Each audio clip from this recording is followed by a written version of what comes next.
Hello, this recording focuses on ethnography. Now, this has become a very popular form of research in recent years because there's an abundance of data available. So I'm going to talk through the idea of this approach. Now, ethnography, it can be considered a method, but also a methodology if you applying it throughout your research.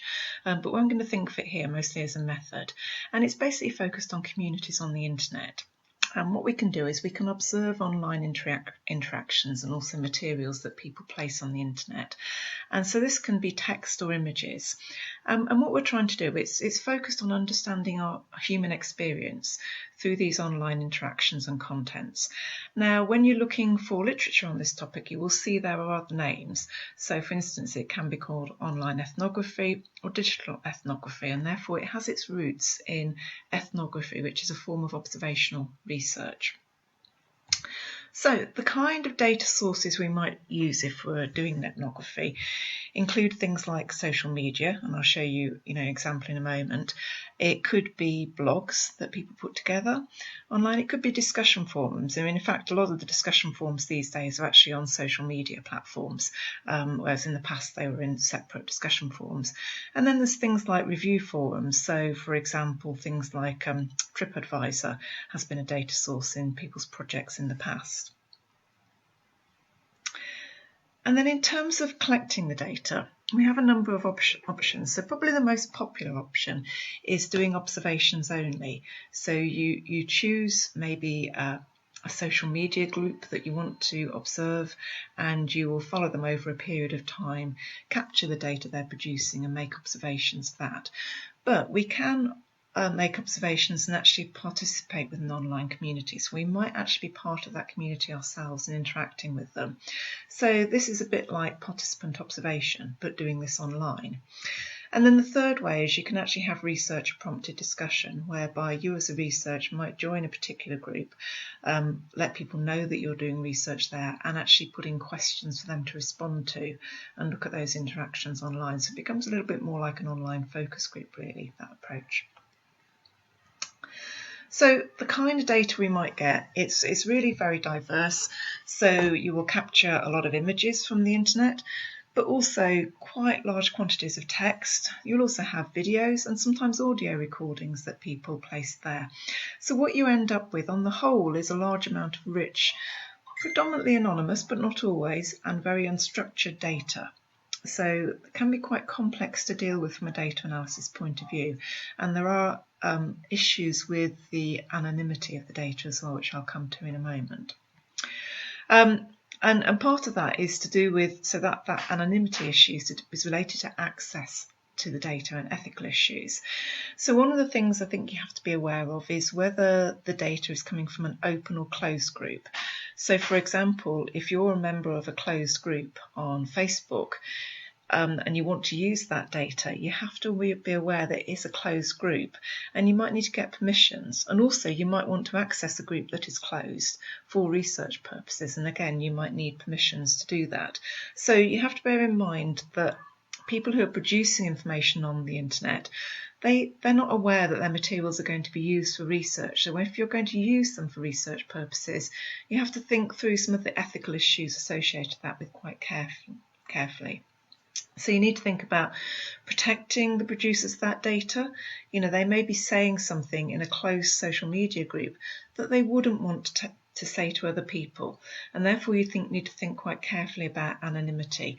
And one of the things I've done when I've had students using this approach is I've encouraged them to make sure that all the data they present is anonymous, and they do not attribute it to a particular user's name, even if it's a made-up name that someone's using on the internet, so that it really can't be attributed back to them. So I think you have to be quite careful about that. So I've got an example here. I've just taken a screenshot from one of the social media groups that I'm in. It's a Facebook group, BAC Athletics, so it's Bournemouth Athletics Club's Facebook group.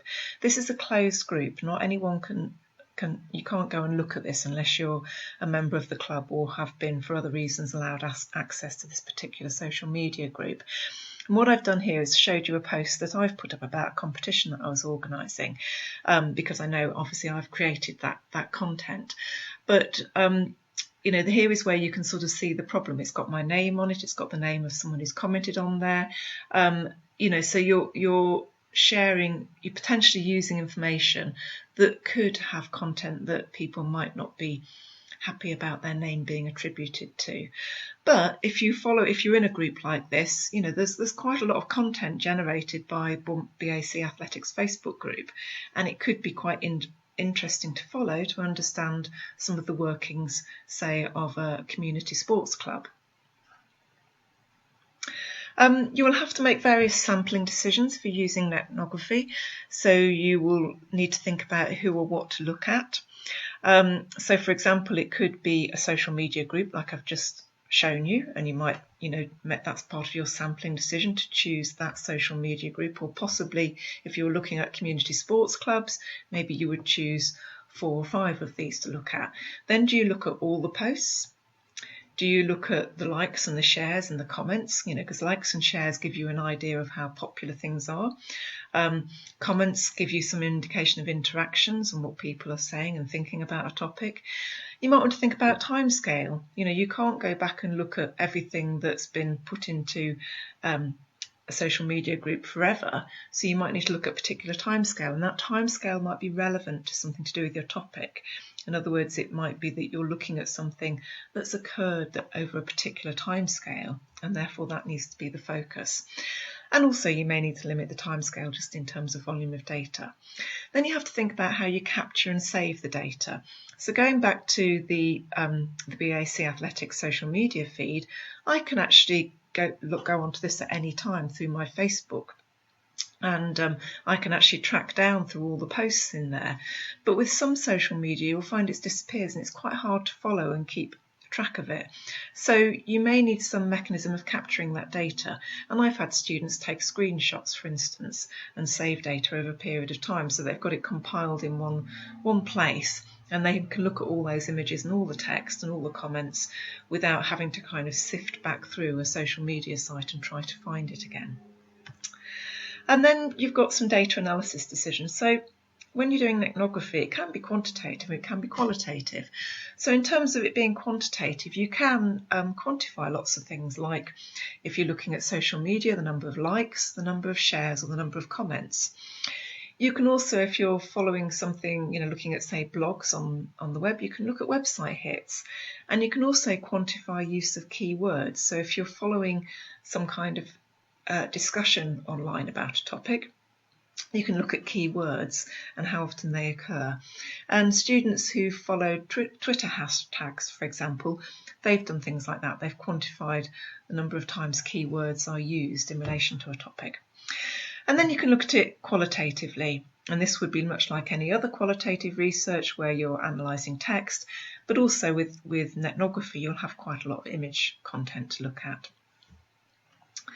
So what I would suggest you do now is go and have a look. If you're thinking about doing netnography, go and have a look at the textbooks that I recommend. And there's a couple of good chapters that talk about this that will be very helpful for you.